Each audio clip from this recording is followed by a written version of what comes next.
수련회 한 달의 주제가 뭐냐 물어보니까 충성된 일꾼이라 이렇게 말씀을 주셨어요.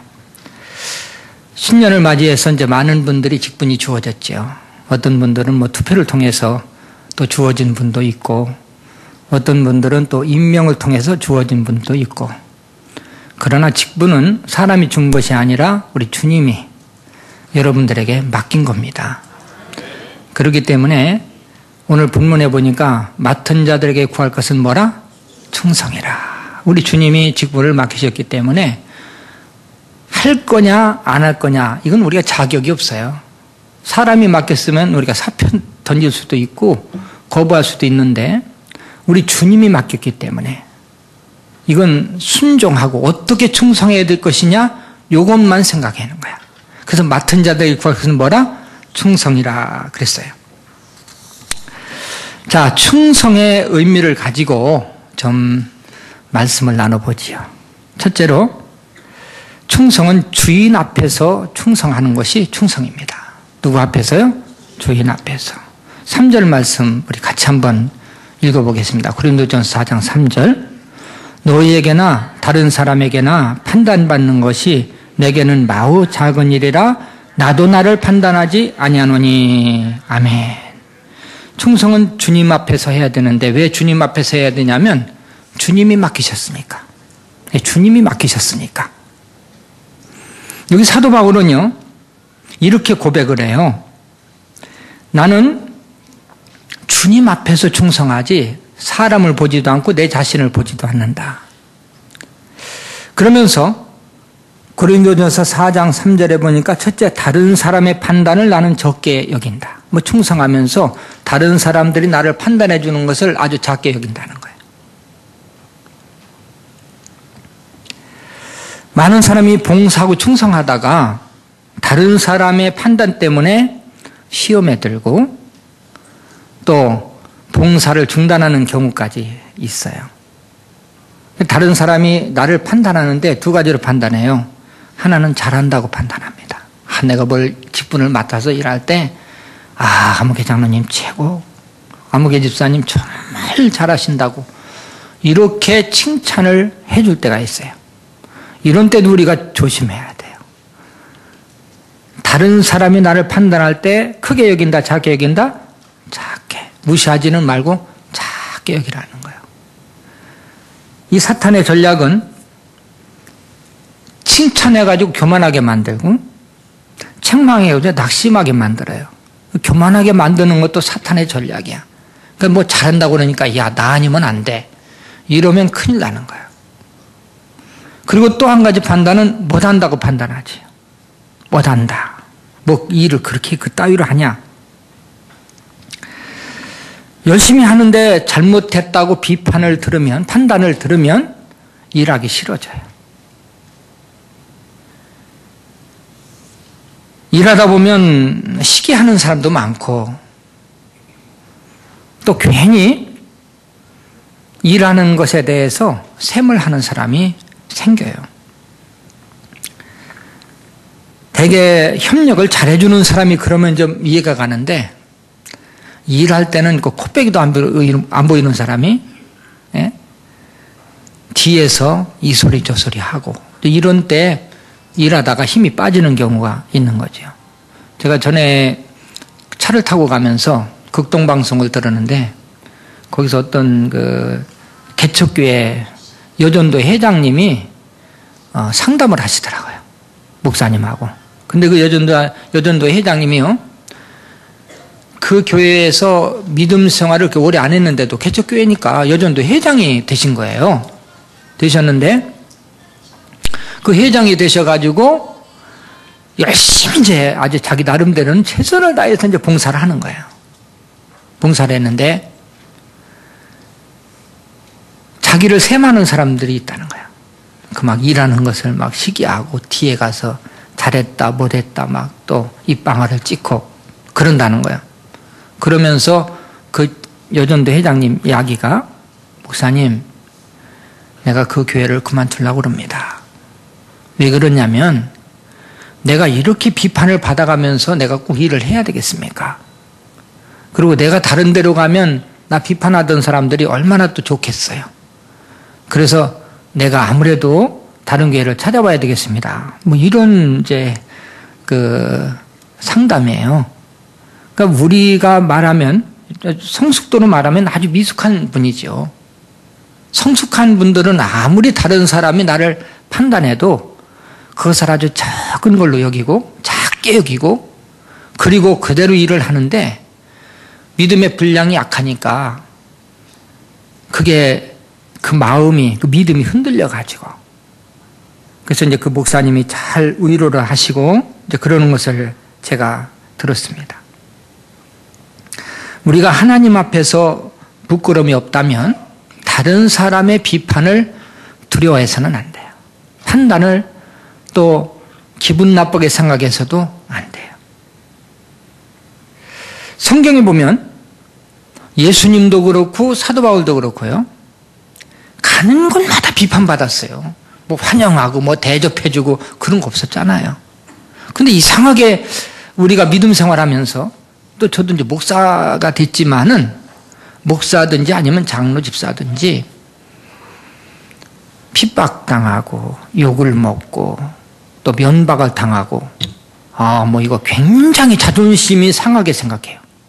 자존심 상하게 생각해요. 이거 못 견뎌요. 근데 대접하고 높임받는 것이 체질화된 거예요. 체질화됐어요. 근데 우리의 신앙의 선조들은 다 다니면서 핍박받고 비판 듣고 뭐 말 막 죽이려고 했거든. 막 죽이려고 했거든요. 근데 여러분 현실에서 우리가 아무리 주의 일을 하는데 죽이려고 하는 사람이 있겠습니까? 아무리 미워해도 전혀 그렇지 않거든요. 근데 그 조금 비판하고 판단한다고 해서 기분 나빠서 안 한다, 못 한다, 뭐 이런 소리 하는 것은 아직도 믿음이 어린 아이야. 네? 아이들은 조금만 이야기를 해도 삐치잖아요.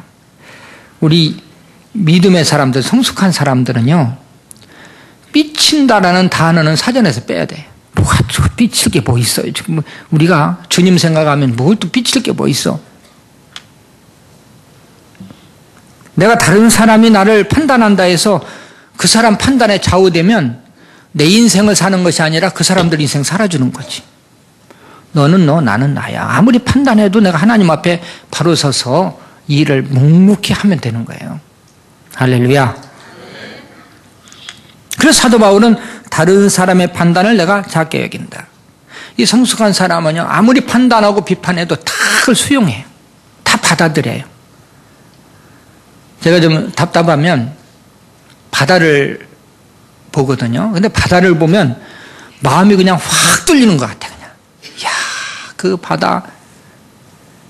이 바다, 근데 속을 보면요. 온갖 아주 그냥 그 쓰레기들이 다 속에 들어있어요. 근데 또 막 엄청나게 흘러 들어오는데 그냥 철썩 한번 하면 다 품어버려. 안 보여. 다 그냥 품어버려. 이 바다, 그래, 내가 바다 같은 마음이 돼야지. 누가 뭐라고 비판하고 판단해도 다 덮어버려. 내 마음 속에 들어오면 그냥 다 바다처럼 품어버려. 그러면 이것을 초월하면 우리가 믿음 생활에서 다른 사람 판단 흔들릴 필요가 없는 거예요. 여러분들은 바다 같은 마음을 가지시기를 주님의 이름으로 소원합니다. 근데 어떤 사람들은 마음이 좁은 사람은 그 또랑 같은 마음. 이 또랑 있잖아요. 왜? 산에서 이렇게 내려올 때 좁게 해서 내려오는데 또랑의 특징은 뭐냐면 소리가 커. 쩔쩔쩔쩔쩔쩔. 또 얕아서 속이 다 훤히 들여다 보여. 이게 또랑물 같은 사람이야. 수용을 못해. 그리고 소리만 또 말은 그렇게 많아. 이 도랑물 같은 사람이 되지 말고 바다같이 모든 것을 수용하고 봉사하면서 품어버리는 그런 사람이 되시길 주님의 이름으로 소원합니다. 제가 지금까지 목회하면서 목사님도 오래 했지만 저도 이제 32년째 아닙니까? 벌써. 그런데 목회하면서 깨달은 것은요, 교회는 항상 문제가 있어요. 인간관계에서 이제 이게 또 말로 오는 것들이 많은데, 근데 문제가 아무리 많아도요, 그 문제를 문제 삼지 않으면 돼요. 그럼 모든 것이 다 해결이 돼요. 그냥 가만히 있으면 돼. 근데 우리가 못 참아. 쫓아가야 돼. 삼자대면 해야 돼. 세상에 교회에서 삼자대면이 어디 있어요? 나는 우리 이제 어떻게 쫓아가 삼자대면 하자는 거야.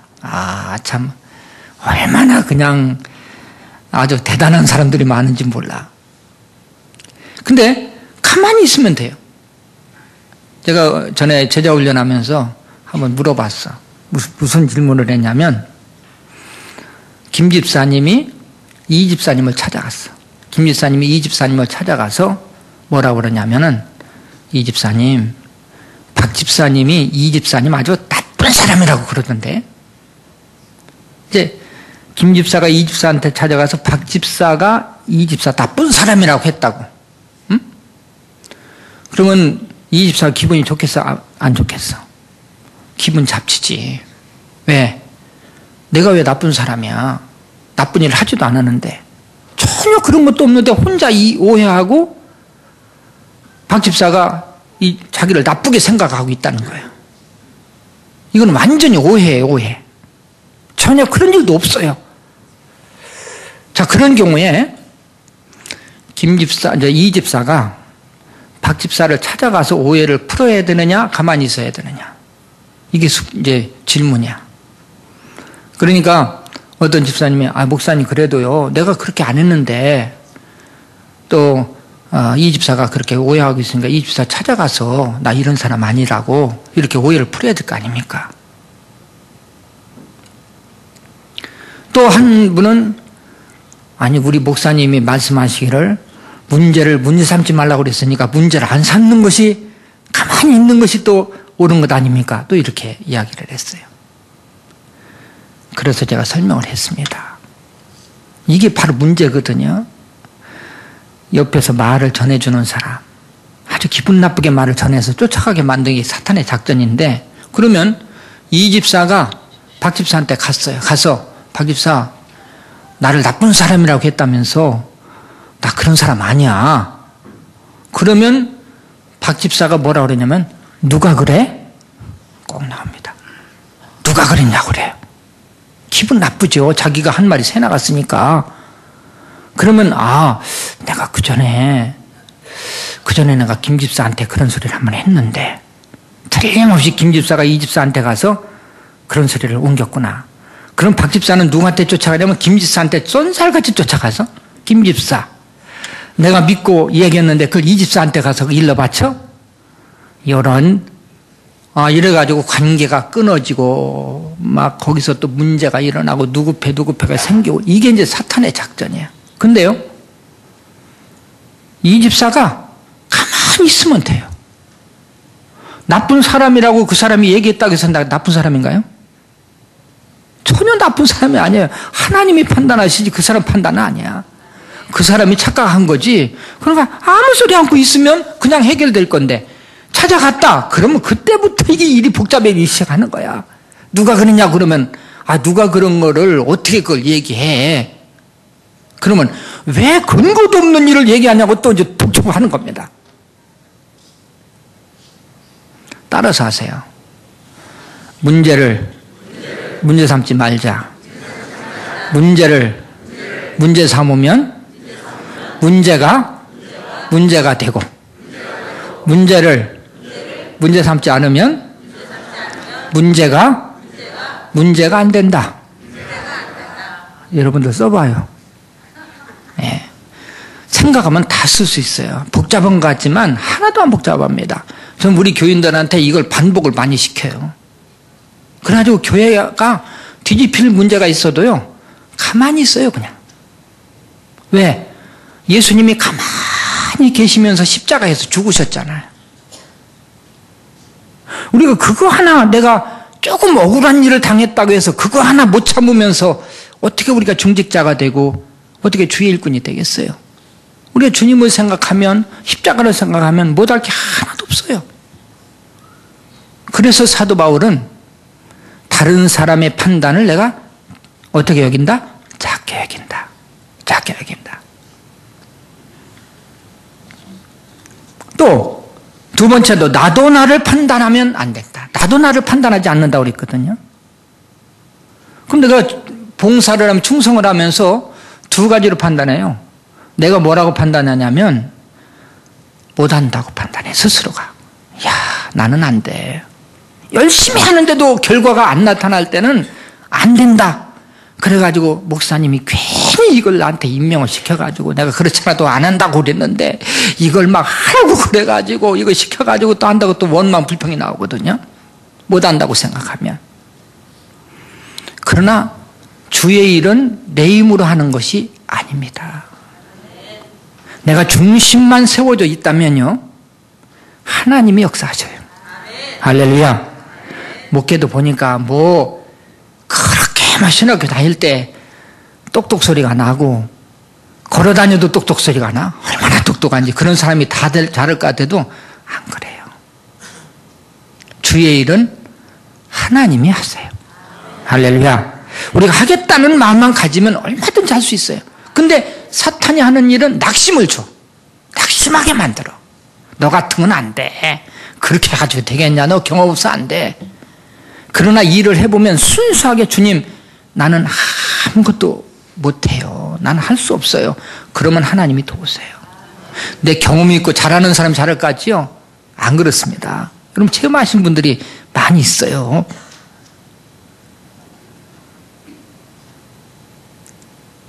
제가 이제 목자나 부목자 수련회 때 항상 이야기하는 것이 낙심 조심해라.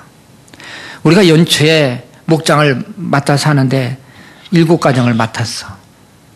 근데 그 목장이 좀 부흥이 돼야 이게 신이 나는데 하나 둘 이사를 가기 시작하는데 나중에 2가정 남았어.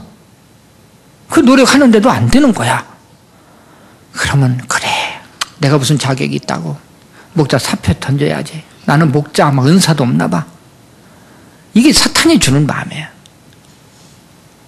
목자가 돼가지고 내가 이 목자의 귀한 그 직분을 알고 사명을 감당하고자 원하면 나 혼자만 남아도 괜찮아요.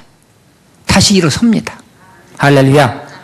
그리고 합력해서 목사님, 제가 이렇게 노력하는데도 안 되니까 내가 기도할 테니까 새로운 분들 맡겨만 주십시오. 내가 열심히 하겠습니다.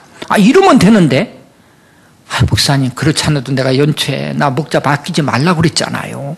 괜히 맡겨가지고 그냥 나를 이렇게 괴롭게 만들고. 이게 참 어리석은 판단이에요. 하고자 하면 하나님은 능력을 주십니다. 할렐루야. 얼마든지 감당할 수 있어요. 제가 목회를 처음 시작하는데요, 얼마나 무식했는지 몰라요. 교육전도사 때 34살 때 이제 우리 목사님도 마찬가지지만 그렇게 교회를 개척했는데 아래 연변장을 하지. 이거 뭐 초상이 났는데 도대체 이걸 가서 어떻게 해야 되는지 모르지. 신방을 가서 몇 장 몇 절을 펴야 되는지도 모르지. 그러니까 내가 엎드릴 거는 누구야? 하나님밖에 없어. 하나님, 나 좀 살려주세요. 나 좀 살려줘요. 이러니까요, 하나님이 은혜를 주시는데 얼마나 사람들을 많이 보내시는지 막 처음부터 우리는 그냥 몰려왔어요. 할렐루야. 왜?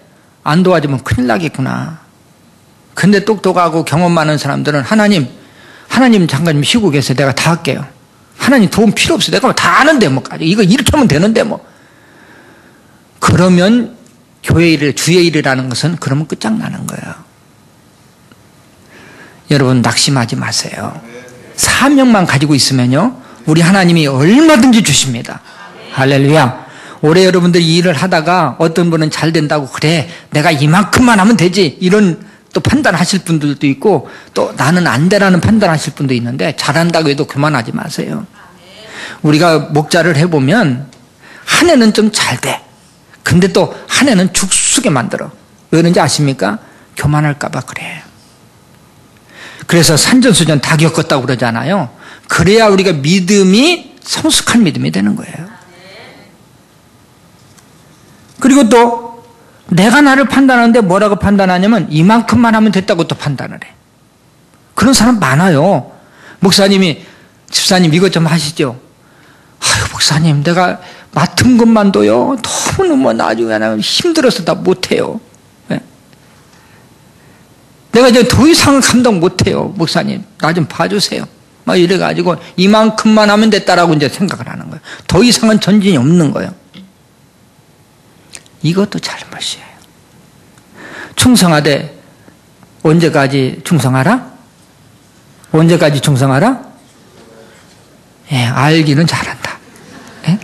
죽기까지 충성. 내가 죽을 각오를 하고 충성하면요, 안 죽어요. 삽니다. 축복이 넘칩니다. 근데 내가 죽을까봐 충성을 안 하면 하나님 기뻐하시지 않아요. 여러분, 생명 놓고 하는 데는 못할 일이 없어요. 시간 없어서 못하는 거 하나도 없고요. 능력이 없어서 못하는 거 하나도 없어요. 교회 일이라는 것은. 하고자 하면 다 돼요. 근데 뭐 목사님 나 이것도 맞고 저것도 맞고. 전 누가복음 17장에 있는 말씀을 항상 내가 묵상하면서 살아요. 어떤 집에 종이 있었어요. 종이 있었는데 그 종이 주인의 명령을 이제 그 주인의 그 지시를 받아서 주인의 밭에 가서 이제 일을 하는 겁니다. 아침부터 저녁까지 아주 죽도록 일을 해요. 주인이 안 봐도 그냥 굉장히 열심히 일을 하는데 해가 이제 니웃니웃 기울어집니다. 그러니까 배도 고프고 막 파김치가 됐죠. 그 태양볕에서 일하다 보니까. 그래가지고 그냥 발걸음이 무겁게 집에 딱 돌아왔어.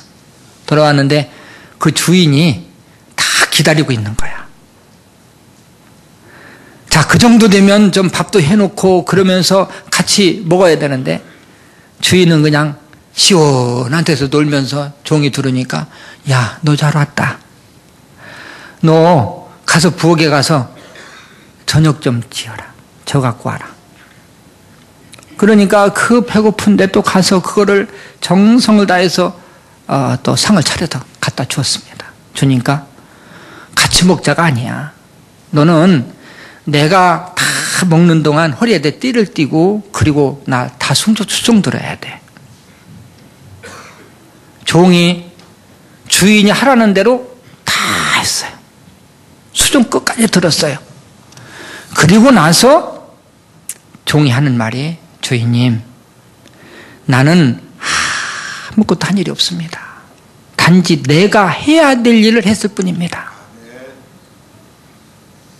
내가 해야 될 일을 했을 뿐입니다. 할렐루야. 당연히 해야 되는 건데 이 종은 뭡니까?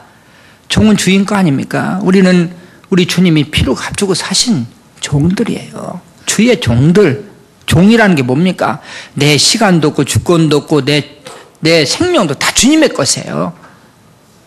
왜? 우리 주님이 나를 위해서 십자가에 죽으시고 나를 그 피로 사시고 내가 구원의 백성이 돼서 이거 한 가지만 해도 우리는 감격한 거야.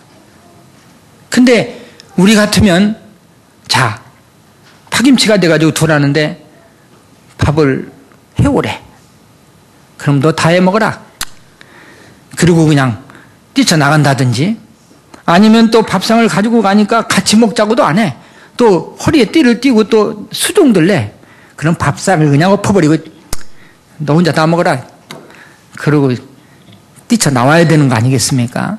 근데 종이라는 자세는 그게 아니에요. 종은 완전히 주인의 소유이기 때문에 이 교회에서 우리가 주님의 일을 하는데요. 주님의 일을 하는데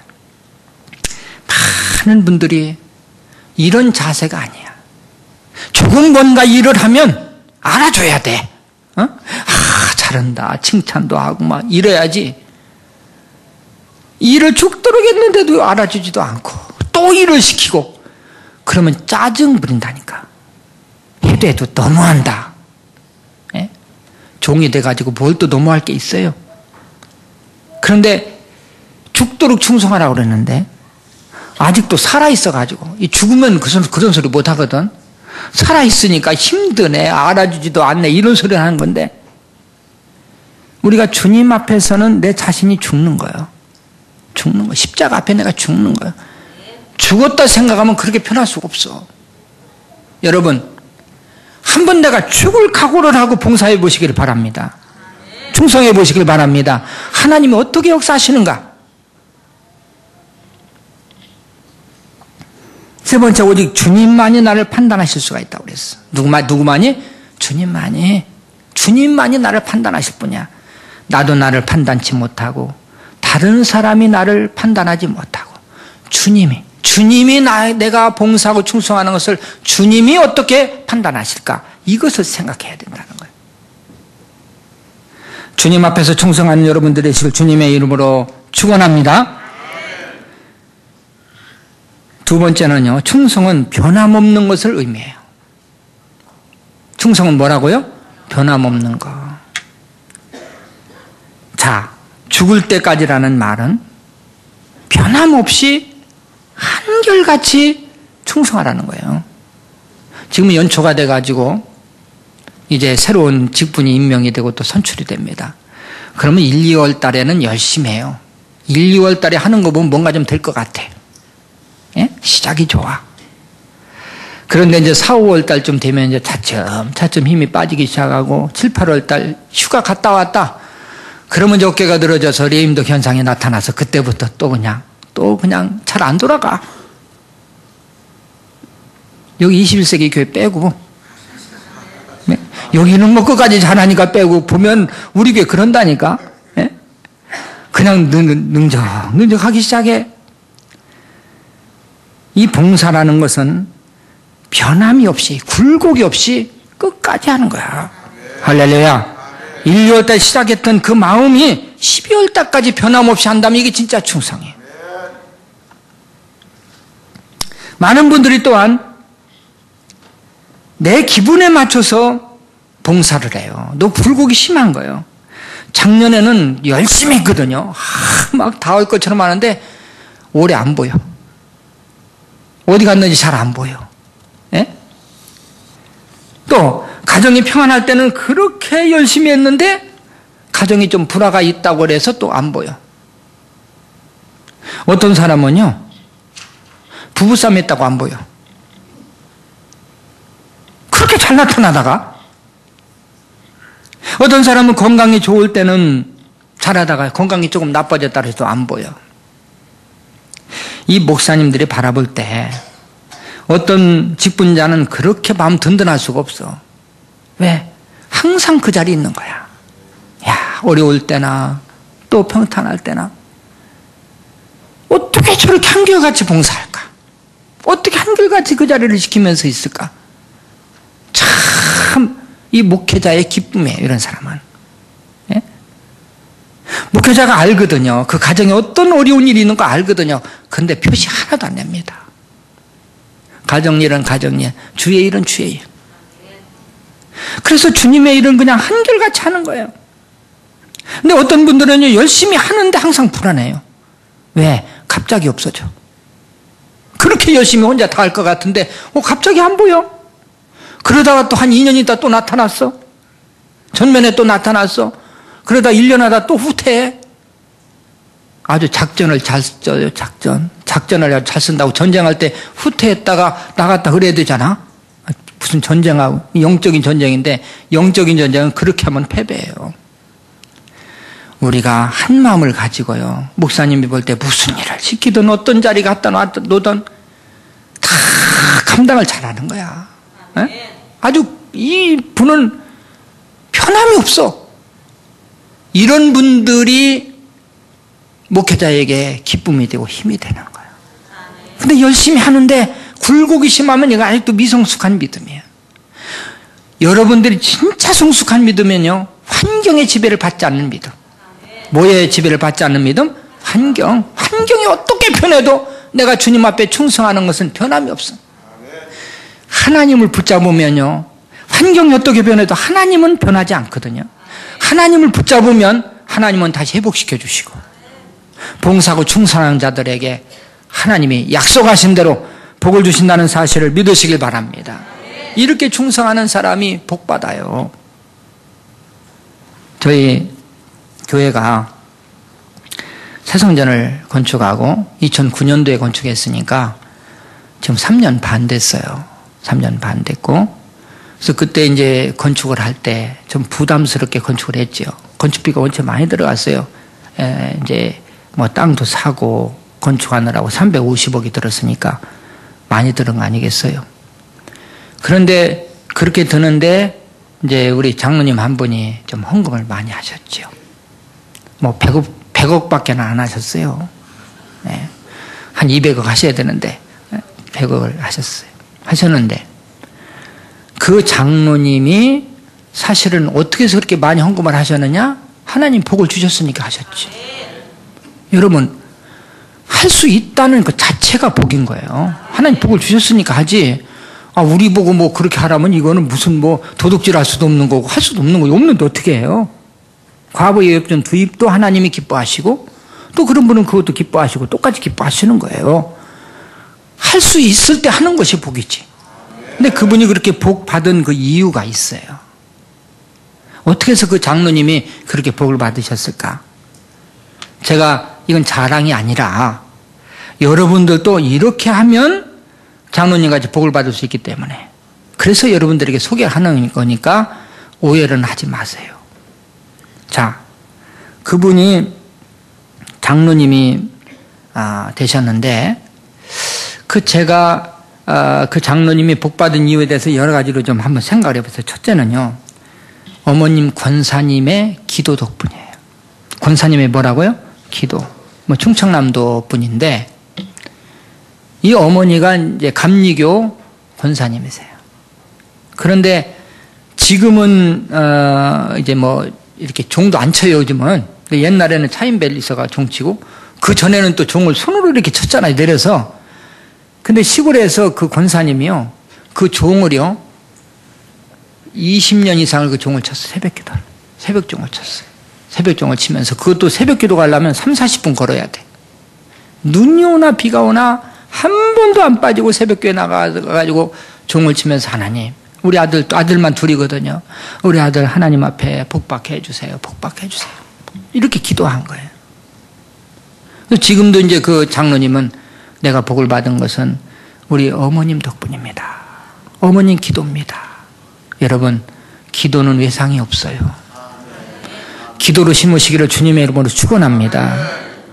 또 자녀가 복받기를 원한다면 새벽자단 쌓기를 주님의 이름으로 소원합니다. 네, 기도해 보세요. 두 번째는요, 부모님에게 효자입니다. 난 그런 효자 처음 봤어요.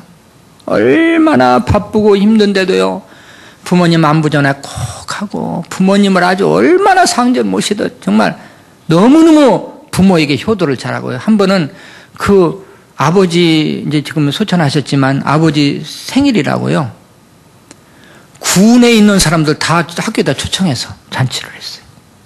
뭐 도지사도 오고 뭣도 오고 막 엄청나게 많이 들어오셨죠. 그래서 막 그 공연단 불러다가 막 공연하고, 근데 부모님에게 어떻게 하면 좀 효도를 하고 기쁘게 해드릴까? 항상 그 생각이야. 그 예수를 믿은 것도 어머님 회갑 때 가셔서 어머님 소원이 뭡니까? 어머님 소원한 거 다 들어드리겠습니다.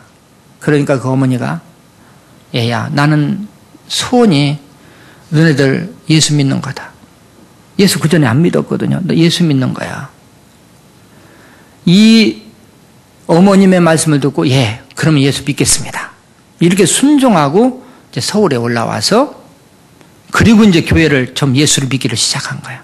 그 예수 믿기를 시작했는데 그 처음 나온 교회가 바로 우리 교회였었지요.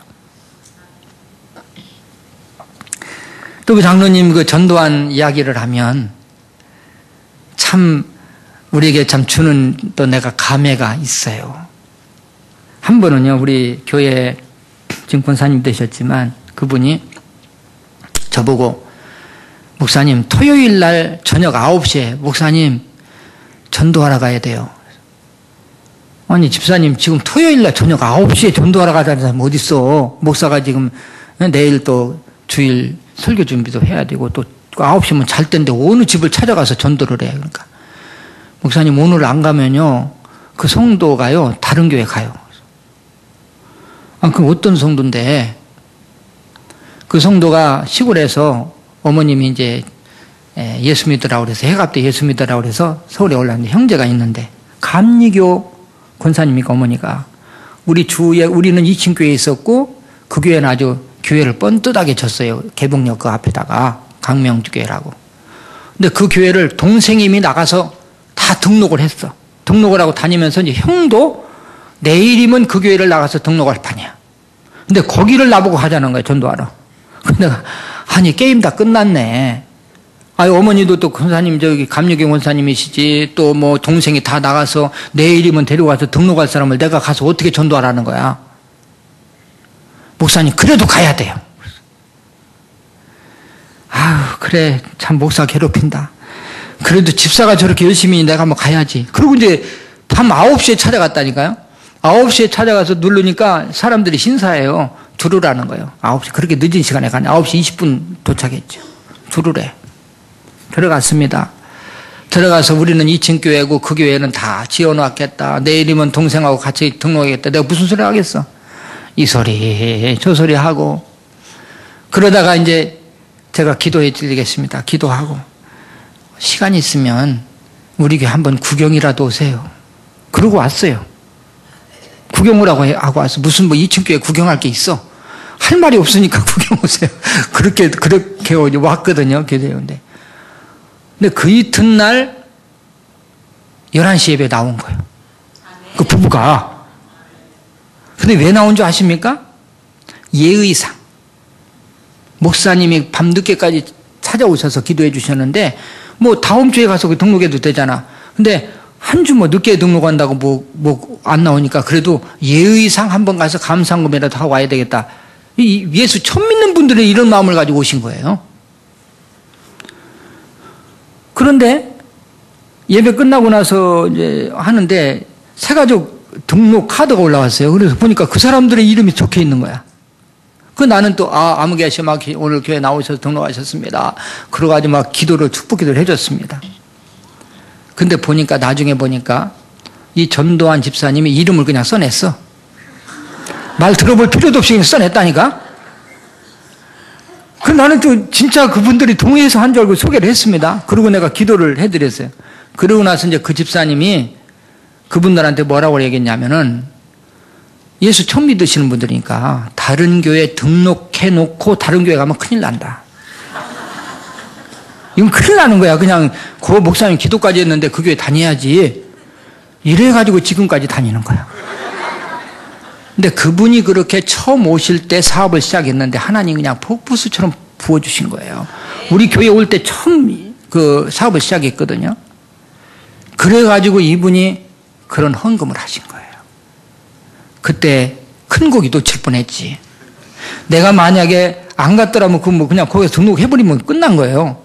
그런데 내가 거기 그냥 밥상 다 차려놨는데 내가 설탕 먹어버린 거야. 내가 그 권사님 되셨지만 그 권사님에게 늘 감사하고 지금 용인으로 이사 갔는데도 우리 교회를 나오셔. 벌써 그 권사님하고 30년째 같이 믿음 생활하고.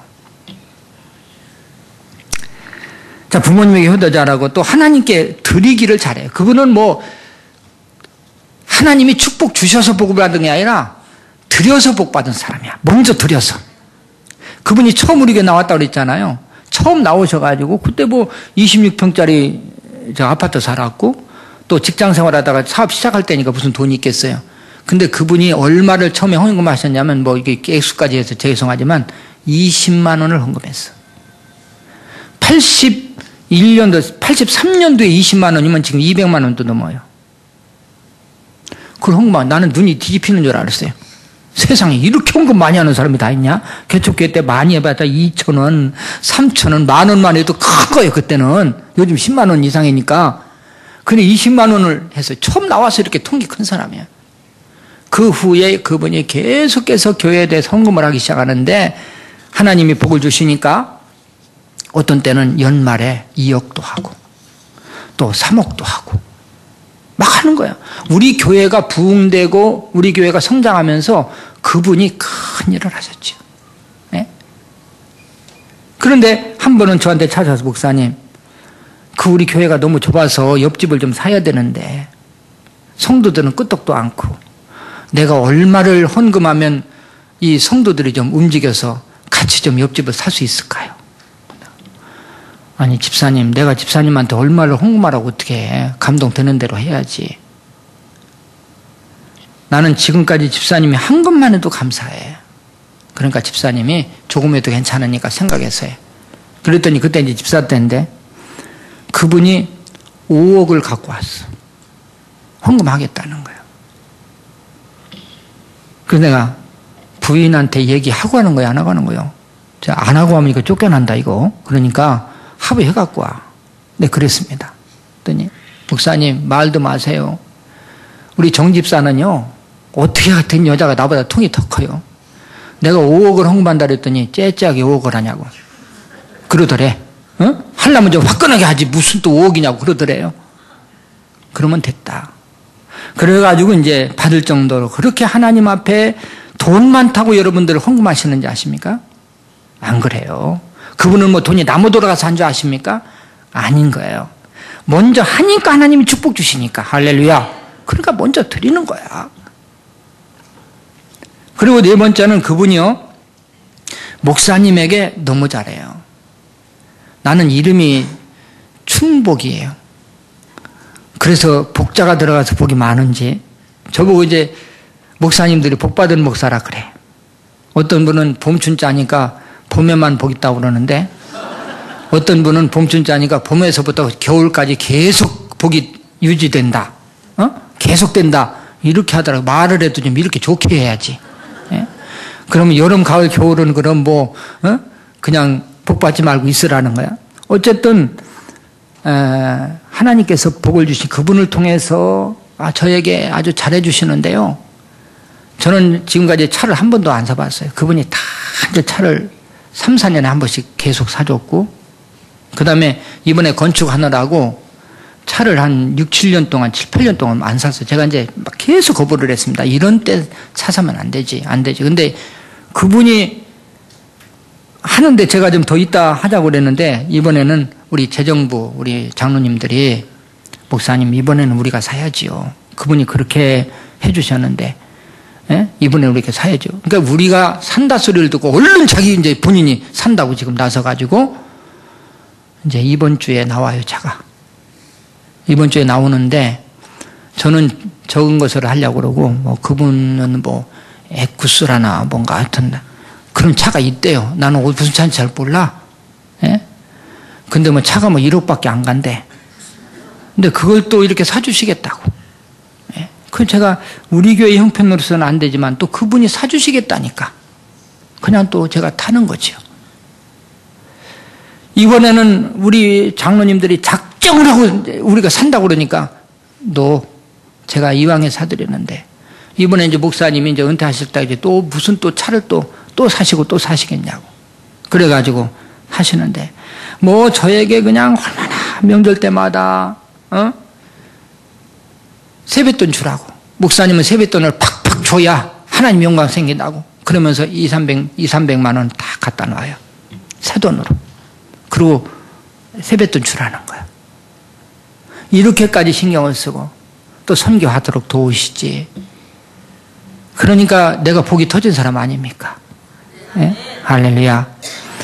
그럼 내가 복이 터진 사람이라고 할 때, 왜 하나님이 나에게 그런 복을 주실까?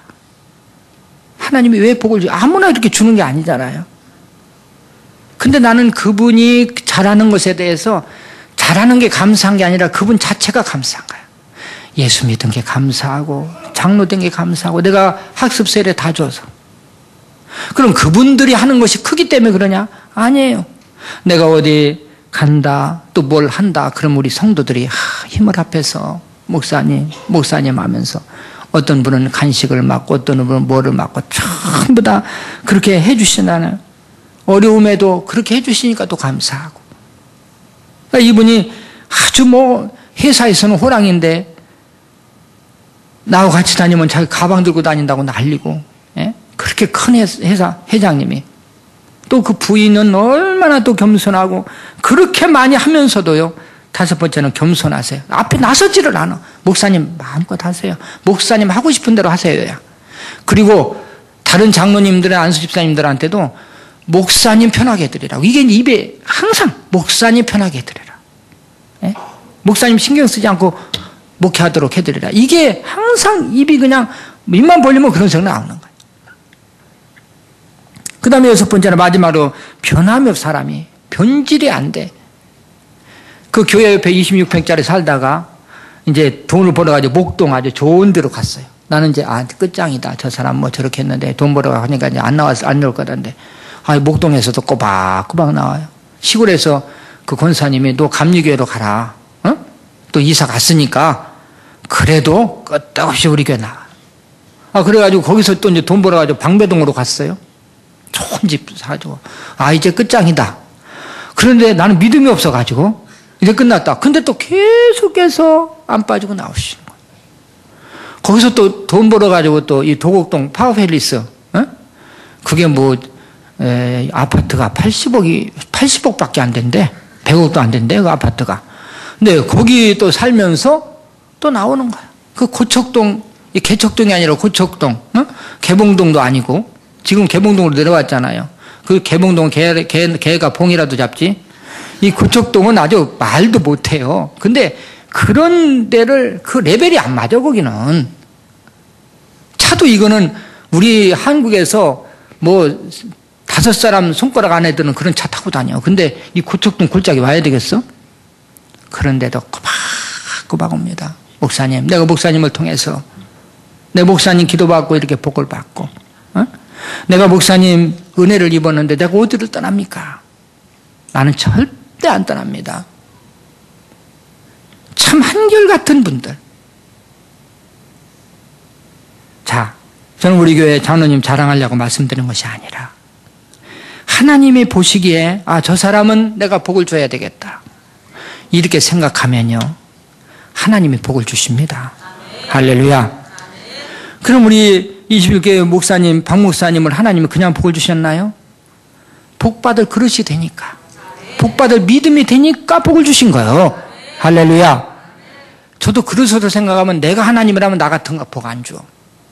근데 하나님이 저를 좀 잘 보시고 내가 그렇게 큰 교회 질 줄을 어떻게 알았어 내가. 나는 이거 뭐 1%도 생각을 안 해본 사람인데 하나님이 또 그렇게 주시고, 이걸 보면 어떻게 하면 하나님 앞에 복 받을까, 이게 아니라 내가 어떻게 하면 하나님을 잘 섬기고 어떻게 하면 충성하고, 이것을 생각해서 하나님께 인정만 받으면 인생 역전은 순간에 이루어지는 거예요. 할렐루야. 사람의 판단이 아니에요. 하나님이 판단하시고 우리에게 복을 주시는 거예요. 마지막으로 세 번째, 충성은 순종하는 겁니다. 순종. 근데 충성을 하는데요, 자기 마음대로 하는 사람 많아요. 목사님, 내가 순종하겠습니다. 이러고 나서 어떤 결정적인 일은 자기 마음대로 해요. 이런 분들 많다니까. 제가 목회자로서요, 정말 순종 잘하면서 끝까지 하시는 분들은 마음에 부담도 없고 기쁨이 있는데, 마음에 부담되는 분들이 있어요. 저분은 좀 열심히 안 했으면 좋겠다. 여러분, 교회에서 문제 일으키는 사람이 열심히 있는 사람이 일으킵니까? 열심히 없는 사람이 일으킵니까? 열심히 있는 사람이 일으켜요. 그럼 중직자가 문제를 많이 일으킵니까? 아니면 그냥 쫄자들이 미안한데 그냥 밑에 평신도들이 문제를 많이 일으킵니까? 중직자들이에요. 열심히 해도요, 내 맘대로 하는 열심은 목회자에게 더 부담이 돼요. 하나님 기뻐하시지 않아요. 여러분, 순종은 우리 주님 앞에서 해야 된다고 그래. 나는 목사님 종이 아니라 뭐 주님의 종이라나? 말은 잘해야 돼. 예? 목사님은, 하나님은, 우리 주님은 목사님에게 위임하셨어. 우리 주님이 직접 와서 목회하시나요? 우리 주님 앞에 주님이 목사님에게 위임하시고 목사님을 통해서 목회하는 거야. 그 목사님이 말씀하면 이렇게 순종하는 것이고 주님 앞에 순종하는 건데, 순종하면서 하면 얼마나 기쁜데, 근데 순종이 없는 그러한 봉사는 목회자에게 부담이 된다니까요. 뭐 열심히 하긴 하는데 이게 꼭 문제가 따라다니는 거야. 또 그 사람이 열심히 하면 주위에 있는 사람들이 다 그냥 상처받고 그냥 초토화가 되는 거야. 그 사람만 나타났다면. 그러니 목회자가 생각할 때, 야, 이거 일을 시켜야 되냐 안 시켜야 되냐, 또 안 시키면 또 안 시킨다고 또 난리야. 참 주님이 감당하지 못하는, 주님이 책임지지 못하는 주책이야. 예? 주님이 책임지지 못하는 사람을 가르쳐서 주책이라고 그래. 예? 이런 사람들이 교회에 너무 많아. 여기만 빼고 이 동네는 그런 사람은 없어. 다 엉뚱한 데가 있지. 제가 간증 안 하고 이제 끝날게요. 전에 우리 교회 오셔가지고 간증하시는 그 집사님이 계셨거든요. 근데 그 집사님이, 목사님이 참 이제 찬양을 잘 하셔서 찬양하면서 간증하시는데, 저 호남 지역에서 목회하시는데, 자기가 교회를 지금 이사 가려고 내놨대요. 내놨는데, 어떤 집사님 몰래 이사 가려고 내놨대.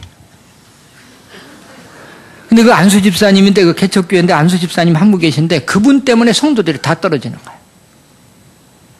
왜 떨어지냐? 너무너무 열심히 충성하셨어. 근데 그분이 그 당시로서 성경을 70도 가셨대요. 안수 집사님이. 새벽 기도 한 번도 안 빠지고, 공예배 한 번도 안 빠져요. 그리고 또 교회 청소 한 번도 안 빠져요. 안내 한 번도 안 빠져요. 그런데 교만이 가득 들어서 조금이라도 자기 수준에 안 맞으면 너 성경 몇 번이나 읽었어? 너 새벽 기도 해? 새벽 기도 낳는 게. 이래가지고 막 정죄하는 거예요. 네? 그 전도사님 있는데 전도사님한테도 전도사님 성경 몇 번 읽었어요? 전도사님 새벽 기도 2번 빠졌지요? 그러면서 나한테 배우세요. 이 정도입니다. 그러니까 그 사람이 가는 곳에는 다 초토화되는 거야. 안내하면 안내하던 사람 다 떨어지고, 식당에 오면 식당 봉사하던 다 떨어지고, 다 떨어지는 거예요. 왜? 너무 열심히 해라. 자기 혼자만 의인이라. 그러면서 그 집사님을 어떻게 하면 좀 떨쳐버릴 수 있느냐. 가라기도 안 가고, 내가 왜 이 교회 죽도록 충성해야지 왜 가느냐고. 그러면서 끝까지 하는 거예요. 그러니 목사님이 얼마나 마음 아프고, 또 뭘 자기가 할 걸 다른 사람 시키면 왜 이걸 다른 사람 시키냐고 또 목사님한테 찾아오고. 우리가 순종은 목사님의, 목회자의 그러한 뜻과 의중을 알고 순종해야지. 또 그 뜻대로 순종해야 이게 진짜 순종이지. 오죽하면 사무엘이 순종이 제사보다 낫다. 예배 열심히 드리고 새벽기도 열심히 하고 그러면서 순종 안 하려면 새벽기도 안 하고 순종하는 게 나아. 여러분, 열심히 믿음 생활 잘한다고 이게 하나님 앞에 상급이 아니에요.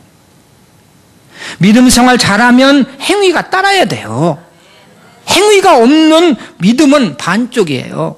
여러분, 동전의 앞면 뒷면입니다. 행위와 믿음은, 믿음 있으면 행위도 따르는 거예요. 근데 믿음만 좋지 이게 행위는, 이거는 너무너무 엉망인 거야. 이런 분들이 교회에 몇 분만 있어도 그 교회는 정말 어렵습니다. 여러분, 충성하시되 순종하면서 충성하시기를 주님의 이름으로 축원합니다. 예, 3가지를 말씀드렸어요. 배도 고프고 이제 끝내야 되잖아요. 오늘 3가지 충성하되, 이 3가지 충성의 의미를 여러분들에게 말씀을 드렸는데, 이 3가지를 모르면 뭐 처음부터 다시 해야지 뭐. 첫째는 충성은 누구 앞에서? 주인 앞에서 하는 거다. 주인 앞에서, 주님 앞에서. 다른 사람 판단, 내 판단 생각하지 말고 주님 앞에서. 2번째, 충성은 뭐 하지 않는 거다? 변하지 않는 거다. 변질되지 않고 하는 거. 3번째, 충성은 뭐 하면서 하는 거다? 순종하면서 하는 거다. 자, 다른 거 다 잊어버리고 3가지는 좀 외워야 돼요. 제가 선창할 테니까 따라서 하세요. 충성은 주인 앞에서 하는 것, 변질되지 않는 것, 순종하는 것, 주인 앞에서 하는 것, 변질되지 않는 것, 순종하는 것. 네, 모쪼록 올 한 해 주기까지 우리 하나님 앞에 충성할 그런 마음의 각오를 가지셔서 올 한 해는 우리 하나님이 인정하시는 충성된 일꾼이 돼서 우리 하나님 앞에 인정받고 또 복을 받되 여러분들 자손까지도 복을 받을 수 있는 여러분들이 되시기를 주님의 이름으로 축원합니다.